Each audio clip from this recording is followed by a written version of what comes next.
Thanks, Madela. That was amazing just to hear your story and everything to say. We have Joseph coming up to speak now. So he's the president of the Police Talk Mental Health Society. So here's Joseph.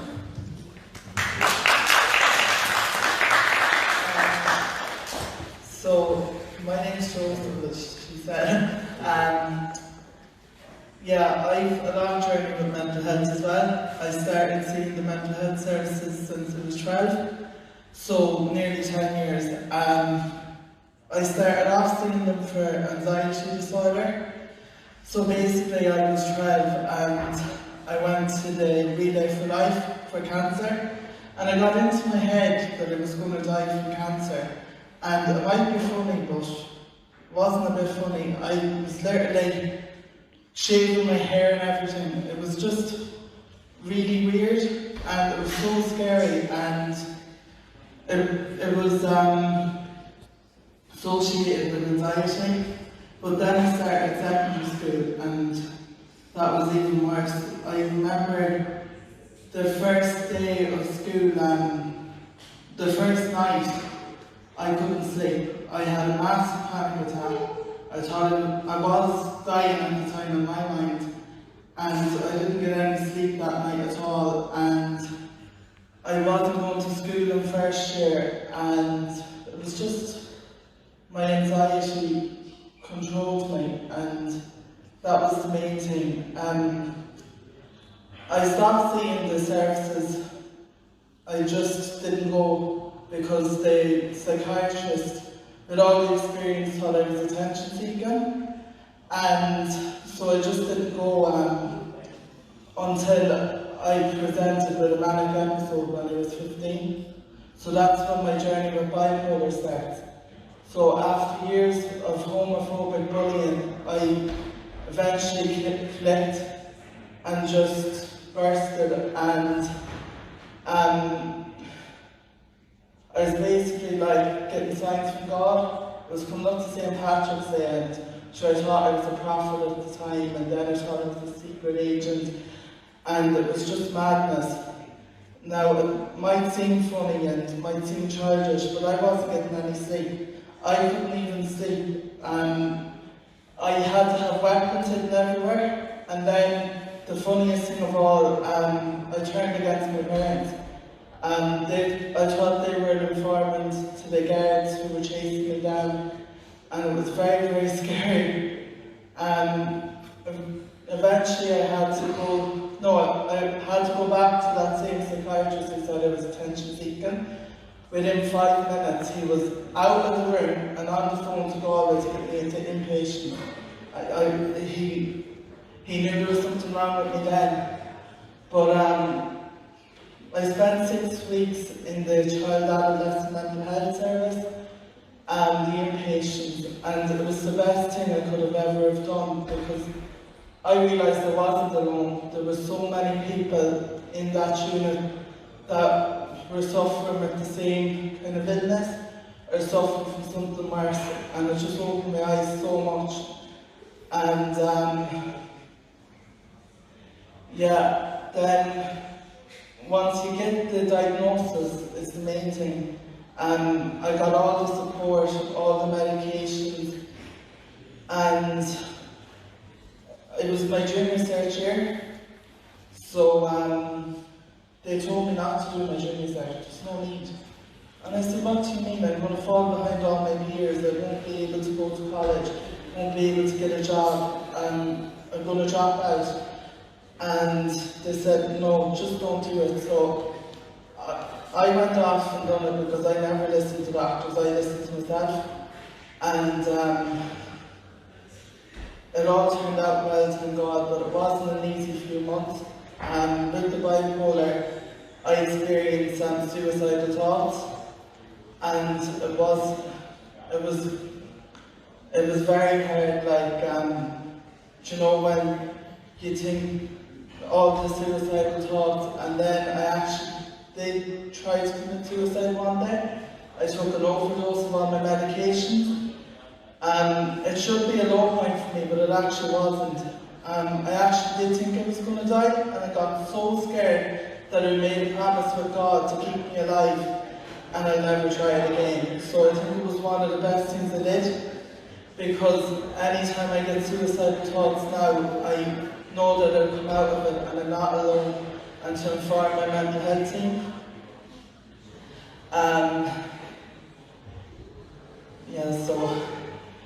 That moment I thought there was no going back. I thought this is the way it was going to be forever. But I went to youth work and I got involved with Youth Work Ireland, and they made a massive change with me. Like, I was basically in the youth centre 3 or 4 times a week, engaging in all the services, and coming up to a youth exchange, they were going to Finland, and the manager told the youth worker not to bring me, it was too risky. But she actually brought me, and she said she wanted to be inclusive, and we had a lovely time. And that made a big difference to me, because it's just a turning point for me. And sorry, my opinion on meds has changed over time. At the time I was 15, and I was like, why am I going on meds? Like, I'm okay now, there's no need.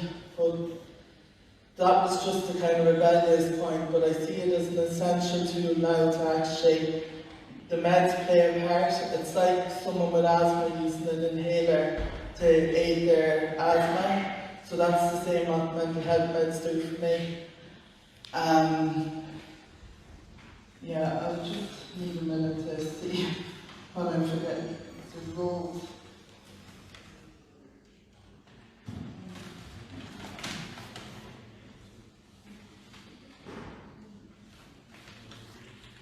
Yes, so having a support network was one of the major things that made all the difference for me. My family made clear to me that they didn't care what I'd done as long as I was happy. So they put no pressure on me to do exams or anything, they just wanted me to do my best. And things have worked out for me, things have got better. Like, I'm in my second year here at AIT doing my dream course, which is social care. At the time I didn't think that was at all possible. My bipolar lately now is really good. I went on a new medication and it has stabilised. This time last year I was having like 6 rocky kind of transitions, from depressive episodes to manic episodes, and there's some experience, but I'm getting very stabilised. And last April was my last kind of major episode where my medications wouldn't work. I went on a manic episode and I took all my meds and that worked. So I got really scared, and I showed my independence that I actually went to A&E. No, I'm skipping forward, sorry. It was out of hours anyways, and I rang all my helplines that everyone tells you to ring, the Samaritans. They done the best they could for me, but they're not a specialised mental health service what I needed. They could only do so much. So I went looking for a doctor and I couldn't get through to my GP out of hours. And I rang A&E and they told me to wait for my mental health clinic to open at 9 o'clock in the morning. This was, I think, 4:30 in the morning. And I stayed up all night watching films and on Facebook, and I tried to rest and I couldn't. You just can't rest with a manic episode. And I went up to the mental health clinic at 9 o'clock. And they said, oh, we have a psychiatrist, but you're seeing all the other patients you can't be seen, so you have to go to A&E now anyways. So, what did I do then? I went to Galway for my appointment on a manic episode. I never listened, but I managed very well and I got my appointment done, and I came back at 7 o'clock the following evening, and I still wasn't coming down off it, so I went into A&E, and I was very proud of myself because I went to the A&E woman. I just went in, look, my name's Joseph Burke. I've bipolar for the last 5 years. I took all my meds, took my emergency meds, and nothing's working. I'm on a manic episode. She left me waiting in the waiting room for half an hour and had me in the A&E then, and I was seen in another half an hour by the psychiatrist and done a talk therapy for an hour, and that didn't work, so I got my meds. And it was all done within 2 hours, and that was that solved. But I was proud of myself for intervening, and my mother usually would go with me, but she was a nervous wreck, and I said, you know what, you might be better off at home, and I'll go myself. And I was really proud of myself. Lately there, a couple of weeks ago, we had a training course on, and she made like a fucking each I forgot my medication, and I can't do anything without my medication. So I thought I was going to have to cancel the course, but my youth worker, who was very good to me and said, it's only 40 minutes away, she'll go and get the med. That way she kept me included in the training course. So she didn't discriminate there because I had mental health, even though it was my own fault. She kind of took a good step. Yeah, so nowadays it's just trying, like the bipolar is still happening, but it's very manageable and livable. Like it's easy, it's not easy, but once you get the hang of it, it's livable. And now I'm taking more of a proactive approach. I'm running a Facebook page for mental health awareness, and just to give like my own bit back. And that has like 1,000 likes, so I'm really happy with that. And I'm doing things like the assist training for suicide mental health, or suicide first aid. And I've done the DPT, which is bilateral behaviour therapy, or something like that. It's for bipolar. I don't know is it for bipolar, but it's for something like that.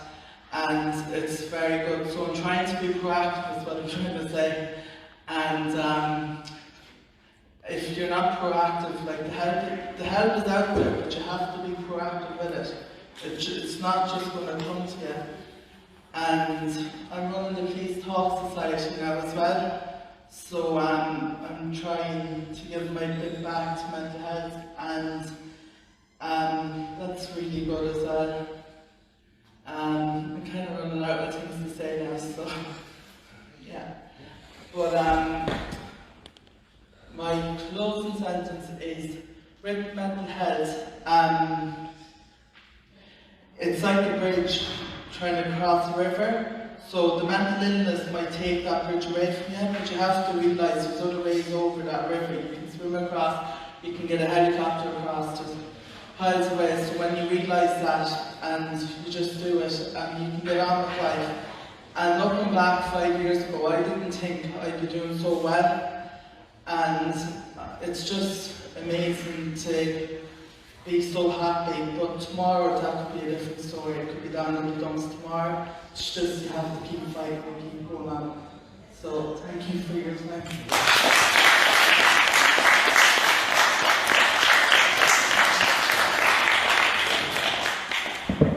As both our speakers in, so I want to say a big thanks to Magella and Joseph for coming in, and it was just so amazing for them to come in and talk in front of everybody here today, because you know it's such a version to be doing, and I'm glad you did come in, because it's so eye-opening for everyone here. And just before we all go and everything like that, it is important to talk, and there's so many supports within the college here, whether it's the student union, whether it's the counselling service. Do come and talk to us, and we'll find you support, or help you as much as possible to find the support you need, and whether it's in the college or outside the college. So do come and talk to us, no matter what's going on in your day. And Mick is here all the time, he's great. He's the head of counselling, so he's always here as well, and we're all here in the student union. So thanks for coming and listening, and thanks for giving your support to this mental health week. Thank you.